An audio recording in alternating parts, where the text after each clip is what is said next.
Hey guys, welcome back. Today I am making shaking beef, which is Luc Lac. And there are a lot of ways online to make this dish, and there are a whole bunch of recipes out there. But this is one of my way of making shaking beef for my kids. I have several ways to make it at home for my family, but this is the kind that my kids usually go for and they love. This is Luc Lac shaken beef. I like mine like dry like this, but has a little, still has like, gooey, sticky texture, just like this. You know how some restaurants, they stir fry their chicken beef and it's still like a little water after they cooked it. I don't know, I just don't like that watery chicken beef texture. I like mine more like this. And this is one of my kids' favorite meal that I make for them, and I do make this quite often, almost weekly, and they never get tired of it. I have here one New York strip cut into cubes like this. It's cut into cubes, just bite-sized pieces.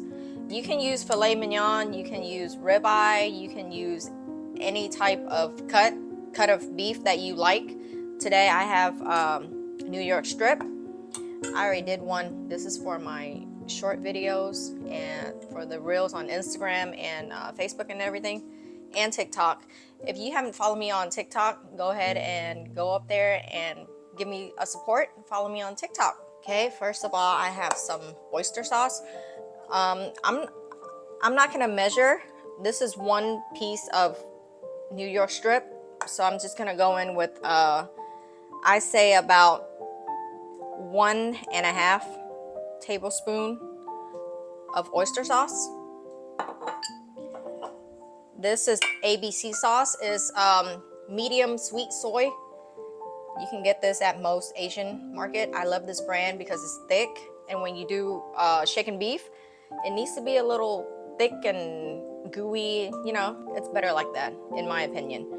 I'm just gonna go in with the same amount, 1.5 tablespoons of the sauce,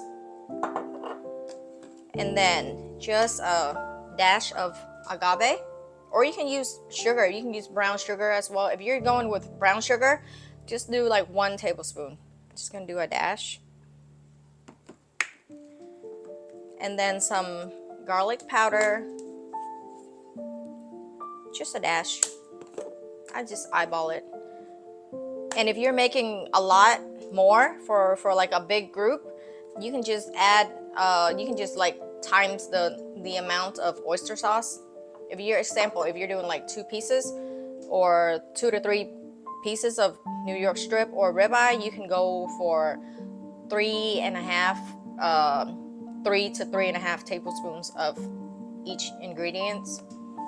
Here I have some onion powder, just a dash, and then some black pepper,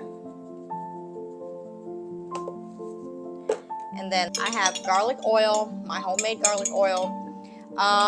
You can do any kind of oil you want. You can do extra virgin olive oil, avocado oil, peanut oil, just whatever oil of choice. I'm gonna do 1 tablespoon of my homemade garlic oil. It just smells so much better with this homemade garlic oil. It makes a big difference. And about 1 tablespoon of cornstarch. You can mix and marinate for 20 minutes. I have here some fresh garlic, peeled. Now we're gonna mash. I'm not gonna finely chop. I'm just gonna mash it.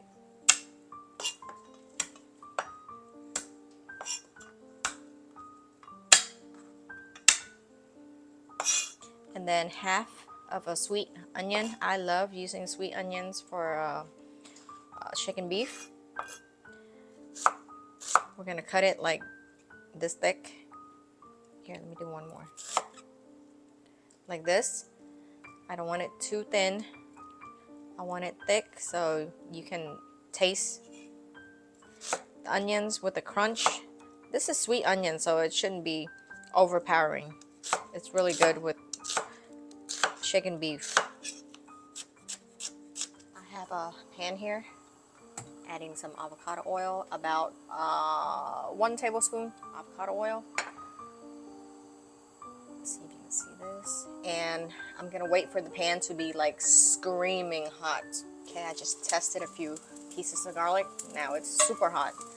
Adding the rest in. Ooh, you see? This is what you want right here. Now add in your beef.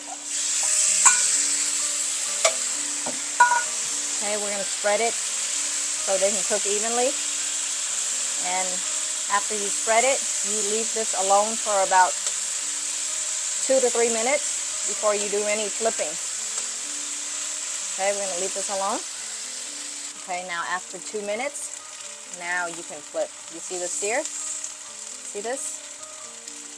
That's why you do not touch for 2 minutes. You leave everything alone. Now we flip. Get a good sear.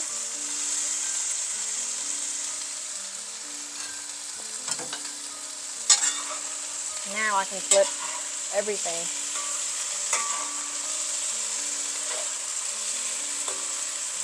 You want to do this in small batches so they can cook evenly.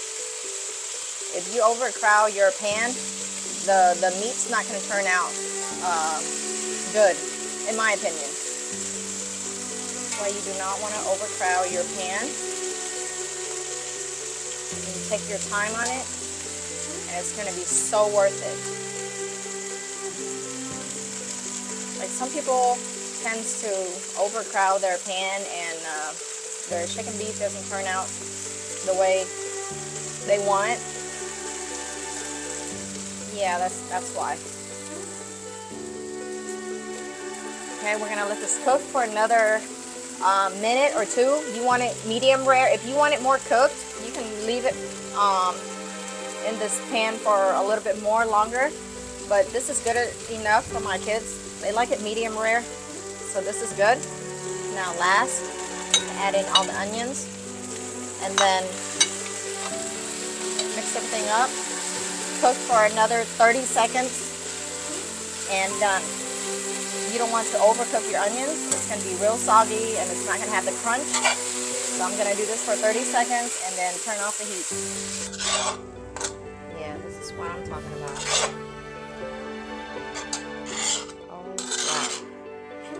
To serve this over some lettuce and some cherry tomatoes. Just look at this. You see when your wok or your pan is smoking hot, your beef will turn out like this. No water, no. I don't like chicken beef with a lot of like water, like watery. You know what I mean? If you know what I mean. I like it like this, sticky, dry, and gooey. I don't like it watery. That's what I meant. This is how Luc Lac is supposed to look like, in my opinion. Okay, beef is done. I'm gonna try one for you. Get a small piece. Beef with onion. That fatty beef, Onion is so sweet. Beef, perfectly seasoned. We don't need dressing for the lettuce because of all this gooey sauce right here. Well, this one is for my family. Be sure to catch me on my next video to find out what I am eating for dinner. Definitely not this one. You'll be surprised. And follow for more.